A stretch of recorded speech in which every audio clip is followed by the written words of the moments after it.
youngsters. All right. Guys started the homestand so well. How difficult is it to have these couple of losses? Well, it's not difficult. It's part of the learning process, and you've heard me say that for so many years here. Sometimes I'll be glad when I get a chance to manage in the big leagues where you get to keep the same people and you don't have to keep repeating. This is the seventh year I've been here, and some of the speeches they don't get old because so many faces change in the clubhouse. But that's part of the learning process. That's what my job is. So. Is it frustrating? Yeah, but I smile as I say it's frustrating because it's expected when you're as young as we are. Very easy to manage when you have 10, 12 guys that are 30 plus and been in the league and been here over a period of years. But it's a heck of a lot more fun to have all these young guys and see them develop and see them learn the game.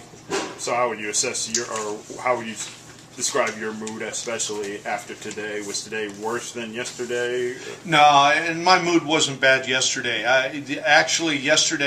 Yesterday was a huge learning process. Today was going to be, okay, let's see how they respond after yesterday. Didn't respond very well, and that's why I just had a quick little meeting. Now we go on the road, let's see how we play on the road. And see, I guess I'm curious to see how they respond, because that's how we find out what kind of players we have and whether they're going to be able to go to Cincinnati and help the Reds, because I don't want to send guys up there unless they're ready to play. Give an idea of kind of what the things you kind of talked about. I know you don't want to get into the specifics, but I just talk about actually the quality of their at-bats, which you've heard me talk about many times. Being able to consistently go out there and perform to your abilities is the whole crux of playing the game of baseball. You don't get a week like in football to practice. You don't get all these off days like they do in basketball. They have to go out and perform mentally and physically day in and day out. What we find out here at this level, not at any other level. That's why they can play at A ball and double A. They don't have that expectation that we put on them here, or that I put on them here, of being able to go out and perform to their individual abilities day in and day out. And that's what you reminded them of just now? That's what we just talked about. And if they want to go play for the Cincinnati Reds and Dusty Baker, and that's the thing, I know what Dusty expects. I know what Dusty wants. It's a lot of the same things I want and expect. So it makes it very easy. Dusty and I have a lot of the same philosophies and same focus as far as what's important. When I send a guy up there, I want him to, when he comes back, or I want him to go up there and them say, this guy knows how to play the game. And we get that. Teddy and Smokey are awesome. I mean, we've got an excellent coaching staff here that prepare guys to go up there and perform for them, and that's why they're winning. That's why they continue. We've drafted and moved these guys up, but when they leave here, they go up there, they're ready to play and help them.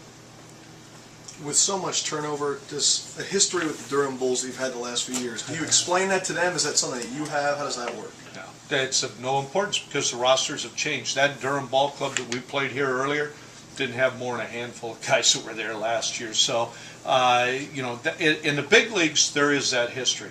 At this level, there is not that history. So, we only talk about Durham. Yes, you and I know that because we've been here the last 3, 4 years that we've been in the playoffs. Most of these guys don't.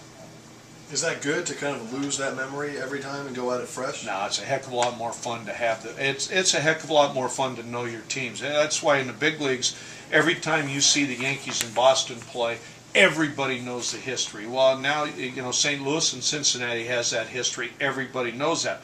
The only people that maybe know about Durham and Louisville are the coaching staffs that have been there the whole time, maybe some of the fans because they live here, but as far as the players, no, that's, they don't want that history. They want the history in the big leagues, not down here in the minor leagues.